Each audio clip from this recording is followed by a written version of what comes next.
Hi everyone, it's Jayne here for Craft and Connect. You'll also find this video up on my own YouTube channel where you can find me as Card Days Night.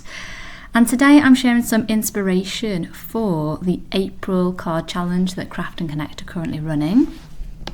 The theme for the challenge is spring, and if you have a look on the Craft and Connect blog or on their Instagram page, you'll see there's a mood board to go with the challenge. And it features a dark pink, a light pink, a light green and a light grey, so very springtime colours. And there have been some brilliant challenge entries so far, so make sure to check that out. You've got until the 30th of April if you want to submit a challenge entry, and you can win a gift card to the My Perfect stamp store. So for my card today, you'll see that I have added some double-sided adhesive to the back of an A2 card panel. See, that's the adhesive section there, and once you release the release paper, then that will be sticky.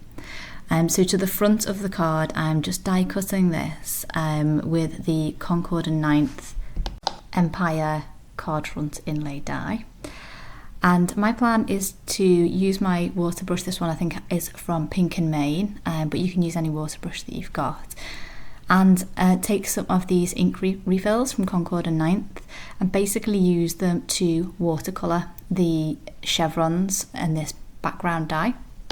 So obviously usually when you have a cover plate die like this, you would use the actual die cut, the positive element if you like, but my plan today is to colour the negative parts, so the little pieces in the middle, with the colours from the challenge. And just use those without the frame, so hope it's going to work out okay. So what I've done is just added a couple of drops of the first colour, which I think is Honeysuckle, which is a lovely dark pink from Concord and 9th. I've put that directly onto my craft mat, and this is the Tim Holtz Mixed Media mat. You only need a couple of drops because it's such intense colour. And I've added some of the water from my water brush onto the mat, and I'm just using that to dilute the colour slightly, and then I will go on to watercolour my image with it. So I'm only watercolouring every fourth chevron at the moment because I'm going to alternate the colours so that each chevron will be the colours of the 4 colours in the spring challenge. So what I'll do is I'll just speed up the video here so you don't have to watch it in real time, and enjoy some lovely music during the painting.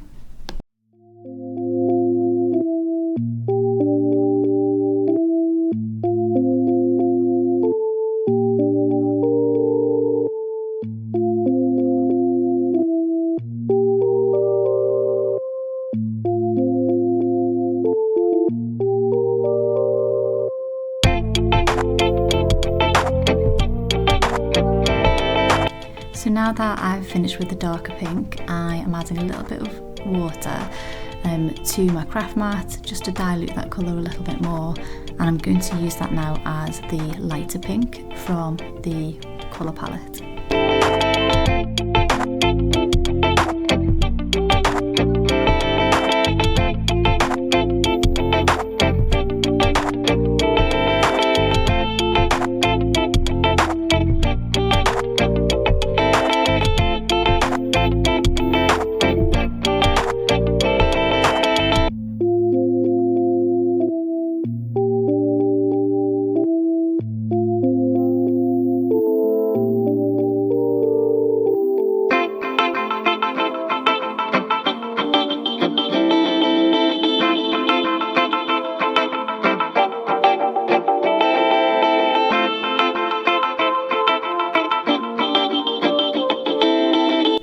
So now it's time for my green colour, and I've got some of this Oceanside ink refill.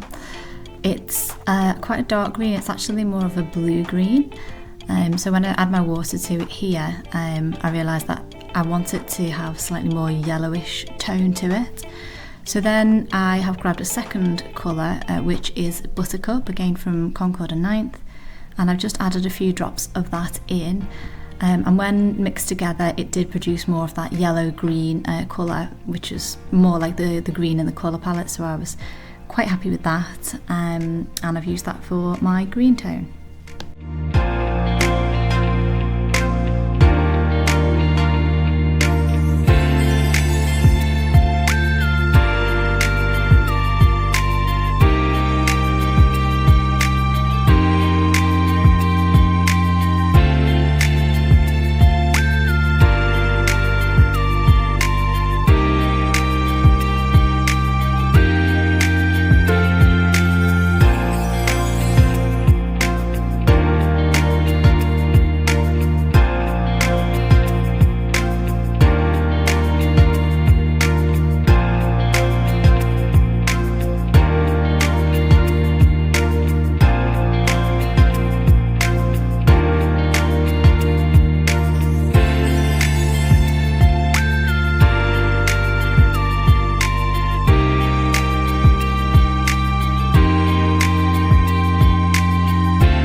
So I hope you're all suitably relaxed now. That is the painting finished, and honestly I love how it's turned out. So I've still got the sticky backing on my card panel, and what I'm going to do now is just peel away that release paper from the little die cuts on the inside of the panel die. And I'm having to do this really carefully because obviously I don't want to pull them out of the frame, because what I want to do is use that frame and line it up over my card panel and just press those little die cut inlay pieces onto the card panel, and then remove the frame so it only leaves those little internal pieces behind.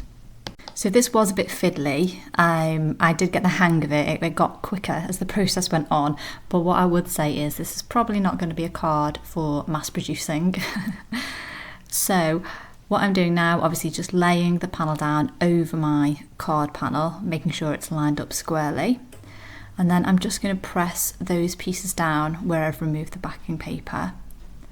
And then I'm going to really carefully peel away the frame, not least because I need to make sure that the other pieces where I haven't removed the release paper yet stay inside the die.